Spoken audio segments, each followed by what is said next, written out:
आज आपण कोकम कढी करूया। हे बघा, कोकमासाठी खोबरं किसते मी। आमच्याकडे असं खोबरं किसलं जातं। हे बघा, हे बघा, एवढं किसलं। ही अख्खी कवड घेते। 2 माणसांना 3 माणसांना होईल इतकी कढी दाखवते। हे सगळं एकत्र मिक्सरच्या भांड्यात घालायचं। खोबरे आहे, जिरं, धणे आहे आणि कोकम भिजत घातलेले आणि तेठे आहेत। ही कढीपत्त्याची आपली कोथिंबीरची, मिरच्या आहेत 4-5। हे काय एवढी नाही घालणार, एखादी काढून ठेवते। आणि लसणीच्या 4-5 पाकळ्या आहेत आणि आलं आहे थोडंसं अगदी नावाला। हे बघा, हे आता सगळं मी मिक्सरच्या भांड्यात। ही अर्धी कवड आहे, 2-3 जणांना पुरेल एवढी होईल सोलकढी, कोकम कढी, सोलकढी। हे बघा, हे मी धुवून घेतलेलं आहे। मिरच्या जरा हे करून घालते, वाटल्या गेल्या पाहिजे। 4 मिरच्या घाला एका अर्ध्या कवडीला। आणि हे धणे, तुम्हाला तिखट पाहिजे तसं, आम्ही जरा तिखटच खातो। धणे आणि जिरं, जिरं नावाला घालायचं, एकदम पण नाही घालायचं। ही ना मालवणामध्ये चिकन मटन खाल्लं की मग ती पोटासाठी शांत होण्यासाठी गरम असतं ना, म्हणून ही जेवल्यानंतर सोलकढी करतात। आणि पाणी मी वेगळं नाही घालत, हे कोकमाचंच पाणी घालते। हे डायरेक्ट घालायचं, लोक ते भिजत घालून त्याचं पाणी टाकतात। मी कोकमच वाटून घेते, म्हणजे आणखीन स्वाद त्याच्यात इन्हॅन्स होतं।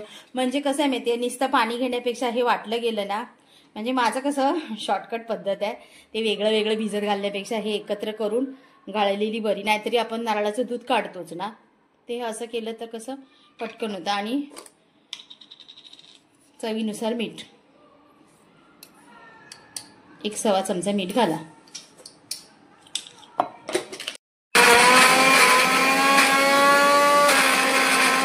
झालंय, वाटताना थोडं पाणी घालायचं, नाही तर वाटलं जात नाही।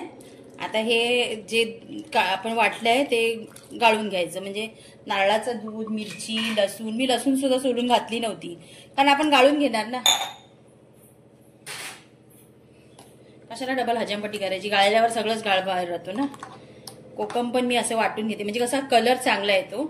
भिजत घातले की कलर थोडा कमी येतो, डायरेक्ट आपण वाटणात टाकले ना कोकम की कलर चांगला येतो। आता मी गाळून दाखवते।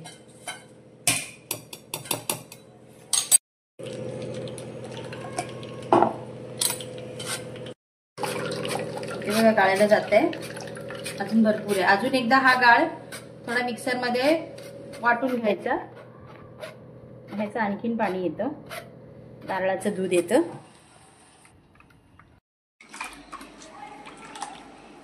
ही बघा, आपली कढी तयार आहे। तुम्हाला पाहिजे तुम्ही बर्फ घालू शकता, पण ही अशीच छान लागते। घालणारे घालतात बर्फ, पण तुम्हाला ताबडतोब पियायची असेल तर बर्फ घालून खाऊ शकता। पण ही अशी, मला तर भाताबरोबर पण आवडते, काही जण अशीच पितात।